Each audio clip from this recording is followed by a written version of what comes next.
ગઈ હોય ને તો બાજુમાં રહી જા બાપ. એકવાર આકેશના પાદરમાં જઈ હરેશ ભુવાની ઈ પથ્થરવાળીમાં સિકોતરની પાસે માથું નમાવ. જો તારા ગળામાં આંચ આવવા દઉં ને તો હું સિકોતર મટી જાઉં ભલા માણા.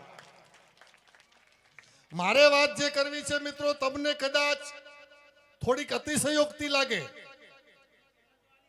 પણ હું તમારા બધાના સામે કોઈ કલાકારના વાળી સિકોતરનું નાનું છોકરું બની એના પગમાં માથું નમાવા માટે આવ્યો છું.